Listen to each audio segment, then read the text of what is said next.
موږ او تاسې خپل لومړنی درس راپیلوو. په لومړي سر کې به یا په دغه لومړي درس کې به هڅه وکړو چې د لیکوالۍ پر ارزښت باندې خبرې وکړو. لیکوالي د اوس عصر تر ټولو مهمه چاره ده. موږ او تاسې که وګورو څومره علوم چې په دا نړۍ کې تحقیقي په اړه کېږي یا ځینې لیکنې او ځینې کتابونه پنځول کېږي، ځینې اختراعات کېږي، ځینې کارونه کېږي، دا ټول د لیکوالۍ برکت دی. که چیرې لیک، لوست، لیکنه او کتابت په نړۍ کې نه وي، دغه تجربې چې له پیړیو پیړیو موږ ته را انتقالېږي، دغه علوم چې موږ او تاسې ته برخمن یي په بېلابېلو مسلکونو کې، دا به چیرې وي. زه تاسې ته یو مثال در کوم. مخکې له دې چې مثال ته راشو، لومړی باید یادونه وکړو چې د لیکوالۍ زده کړه، د لیکوالۍ یادول زموږ په ټولنه کې په هر چا باندې لازم دي. د هر مسلک په څښتن باندې، که ډاکټر وي، انجینر وي، ادیب وي، قاضي وي، څارنوال وي، ډیپلوماټ وي، عالم وي، محصل وي، زده کوونکی وي، په ټولو د لیکوالۍ زده کړه لازمي ده. ولې؟ له بده مرغه زموږ په ټولنه کې یو ذهنیت دا هم ده چې یوازې د ادبیاتو پوهنځي فارغ محصلین یا یوازې ادیبان یا یوازې هغه څوک چې له ادبیاتو سره سر و کار وي هغوی باید لیکوالي وکړي. نه، دا ډېر غلط ذهنیت دی، ناسم فکر دی. که چیرې یو ډاکټر لیکوال نه وي، د ده لیکنه نه وي زده، دی څنګه کولی شي چې دا خپل علم بل چاته ولیږدوي؟ فرضاً دی په عصبي او عقلي برخه کې ډېر مهارت لري، ډېر ښه تداوي کولی شي، ډېر ښه تشخیص کولی شي. دا سمه ده تر څو وخته پورې چې ډاکټر صاحب موږ او تاسې سره شتون لري، ژوندی وي، د ده د علم نه به خلک ګټه اخلي. خو خدای ناخواسته که دغه ډاکټر صاحب له منځه لاړ شي، فوت شي، ومري، نو د ده دغه ټول علم به له منځه لاړ شي. که چیرې احیانا دغه ډاکټر لیکوال وی یا یې لیکنه زده وي، دی د خپلې تجربې، خپل علم، خپل مهارتونه د کتاب په شکل ټولنې ته وړاندې کوي او پیړۍ پیړۍ ترې خلک ګټه اخلي. لکه نن سبا چې د ابن سینا له تحقیقاتو، د ابن سینا له نظریاتو، د هغه له تجربو، مهارتونو خلک ګټه اخلي. دا مې فقط یو مثال در کو. په هر مسلک کې دغسې دي، انجینرۍ مسلک کې، په نورو کې. که یو قاضي لیکنه نه وي زده، خپله فیصله څنګه ولیکي؟ که د یو مدافع وکیل لیکوالي نه وي زده، دی دغه صورت دعوه څنګه ولیکي؟ که یو سیاستوال په لیکنه ونه پوهېږي، دی به دغه سیاسي لیدلوری، سیاسي فکر دا څنګه نړۍ ته وړاندې کړي؟ تاسې وګورئ نړۍ کې مطرح سیاستوال چې دي ډېر کتابونه لیکي او ډېر زیات پلورل کېږي، په میلیونونه میلیونونه ټوکه چاپېږي او پلورل کېږي. وجه دا ده چې هغوی لیکوالان دي. نو د دې خبرې او د دې مثالونو څخه مې هدف دا و چې لیکوالي د هر چا دپاره مهمه ده.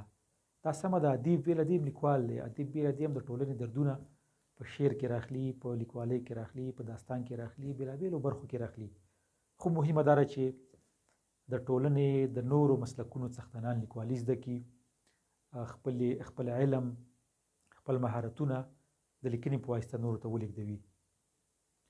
نو د لیکنې ارزښت په دې کې دی چې یو څوک لیکوال وي، د ده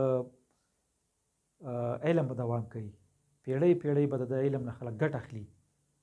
دی چې په کوم مسلک کې کار کوي، هغه مسلک ته به خیر رسېږي. که په یو مسلک کې لیکوالي توقف شي، هغه مسلک مخته نشي تللی، پرمختګ نشي کولی. فرضاً په طبابت کې موږ ډېر ښه ډاکټران لرو، لیکوالان دي. که د طبابت په مسلک کې کتاب لیکنه بنده شي، لیکوالي بنده شي، په همدغه ځای چې اوس موږ کوم پرمختګونه لرو یا تر کوم حده پورې رسېدلي، تر دې اخوا نشو تللی. دا هر څه چې موږ مخته تللی شو، پرمختګ کولی شو، د لیکنې په واسطه کولی شو. بې له لیکنې علم نه انتقالېږي، ناممکنه ده. ګورئ دغه شفاهي ادبیات یا ګړني ادبیات چې موږ تاسې لرو په خپله ژبه کې، نورې ژبې هم لري، تر ډېره له منځه تللي دي. څومره چې په کار و خوندي شي، هغسې نه دي خوندي شوي. وجه یې دا ده چې دا شفاهي انتقالېدل. که دا په لیکني ډول وی دې کې نه کمی او زیاتیات وو، څه رقم چې کیفیت وو په هغه رقم خوندي کېدل. د شفاهي لیږد ځینې تاوانونه هم لري. فرضاً که یو څوک وایي زه لیکوالي نه کوم، زه په د خوله باندې علم انتقالوم، دا صحیح ده. یو خو هغه مخکنۍ خبره تر څو چې ته ژوندی یې ستا د خولې او ستا د ژبې نه به خلک ګټه اخلي. خدای ناخواسته که ته مړ شوې فوت شوې خو تا خپل علم ټول ځان سره ویوړ قبر ته. که چیرې تا لیکنه کولی شوه، تا کتابونه لیکلی شوه، ستا علم تر پیړیو پیړیو په دا ټولنه کې خلک ګټه ترې اخلي. دا ټولنه نه ژباړل کېږي به نورو ټولنو ته، او په ټولنه به د احسان پروت دي، ټولنې ته به د خیر رسېږي. د لیکوالۍ ځانګړنه د شفاهي هغې څخه دا ده چې لیکوالي کې خیانت نشي کېدلی. هغه څه چې تا لیکلي دي بیا په اوس عصر کې چې ټکنالوژي ده، ستا لیکنه خوندي کېږي په ویب سایټونو کې، په کتابونو کې، په نورو برخو کې، څوک پکې کمی او زیاتی نشي کولی. ولې که په شفاهي ډول هغه موږ تاسې خبرې له یو نه بل ته، بل نه بل ته انتقالو، امکان لري کمی او زیاتی به وشي، او دا د انسان طبیعي ځانګړنه ده چې خبره واوري بل ته لیږدوي، نو حتما یو څه پکې کموي، یو څه پکې اضافه کوي. نو په دغه لومړي درس کې مو د لیکوالۍ پر ارزښت خبرې وکړې.